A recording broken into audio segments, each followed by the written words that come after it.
welcome back to The Explainer. Okay, I am absolutely thrilled to have you here today because we are going to unpack something truly fascinating. We're looking at one of the biggest television phenomenons of the 21st century, The Big Bang Theory, and we are basically going to completely deconstruct the way you look at its iconic romances. Today's Explainer is a deep dive into why the beloved, celebrated relationships in this show aren't actually depicting love at all. You know that massive cultural myth floating around out there? If you browse forums, read articles, or just talk to fans, you will inevitably hear people say, The Big Bang Theory shows real love. People constantly point to these characters as the absolute gold standard for quirky, real-world, enduring romance. We've been told for years that this sitcom proves there is a lid for every pot and that true love conquers all our social anxieties and eccentricities. Well, here is the uncomfortable truth. It doesn't. We need to completely shatter that illusion right now. What this show actually depicts is really just people tolerating each other until the dysfunction finally feels normal. I know it's a harsh reality to face about characters we've invited into our living rooms for over a decade, but it's actually a brilliant mirror for understanding real-world relationship psychology. If you actually strip away the laugh track and the quirky jokes, you start to see the incredibly unromantic baseline of these pairings. These relationships absolutely do not start from a place of mutual clarity, shared values, or deep understanding. Instead, they are built on three incredibly flawed foundations: insecurity, convenience, and literally just proximity. They get together because they're terrified no one else will want them, because it's easy, and because they just so happen to live across the hall or work in the exact same lab.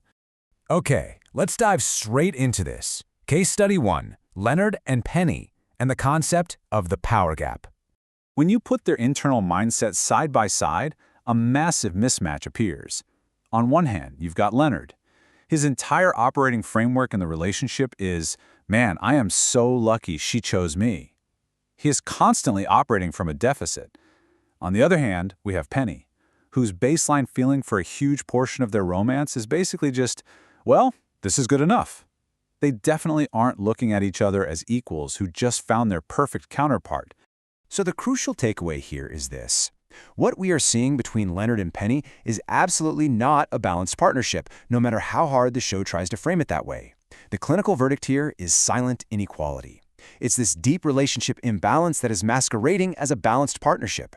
You've got one person perpetually stuck on a pedestal and the other person perpetually settling. It might look cute on television, but in real life, it's exhausting. Moving right along to Case Study 2, Sheldon and Amy. If Leonard and Penny are dealing with a power gap, this relationship is a total masterclass in conditional love. The reality is, Amy doesn't actually accept Sheldon as he currently is. Instead, she's waiting around for a future version of him, a version she honestly hopes to slowly mold over years and years.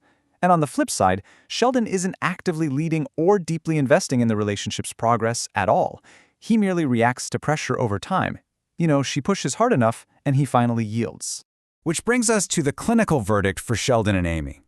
This dynamic is absolutely not organic relationship growth. It is forced adaptation. Change is only happening because of sustained pressure over a really long period of time, not because two people are naturally growing together.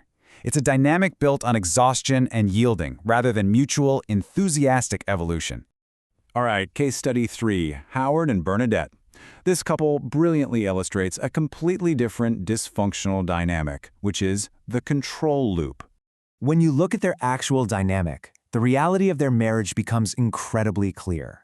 Howard totally avoids true maturity. He doesn't fully grow up. Instead, he literally just gets managed better by a new maternal figure. Meanwhile, Bernadette is forced into a position where she becomes the entire system holding the whole thing together.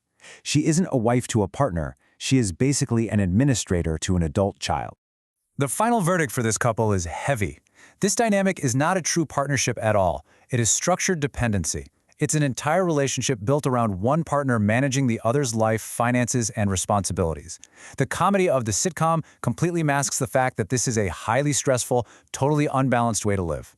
So what is the real problem here? Let's talk about why discomfort feels normal. We've looked at the micro level of these three couples, and now we really need to zoom out to the macro level. To understand exactly why these deeply flawed relationships survive on television and, honestly, in real life, we have to realize that people adjust until discomfort feels normal. Longevity simply means they got used to the dysfunction. It feels normal. The silent inequality? It feels normal. The forced adaptation? Feels normal. The structured dependency? Feels normal. And this brings us to a really rare, hard truth: the massive difference between effort and alignment. Look, you can absolutely build a relationship through sheer effort. You can compromise, you can yield to pressure, you can manage your partner. But effort alone doesn't guarantee your relationship is actually aligned. Just because you are working incredibly hard to build and maintain something doesn't mean you are truly compatible at your core. Because of this, we need to completely shift our framework. We have to stop asking, does it work? Mere survival is a terrible benchmark for a successful relationship.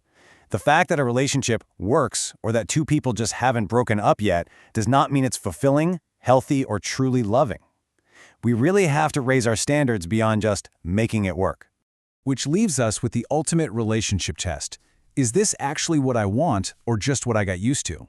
Whether you're analyzing a beloved sitcom or reflecting on your own romantic life, that is the question that cuts through all the noise.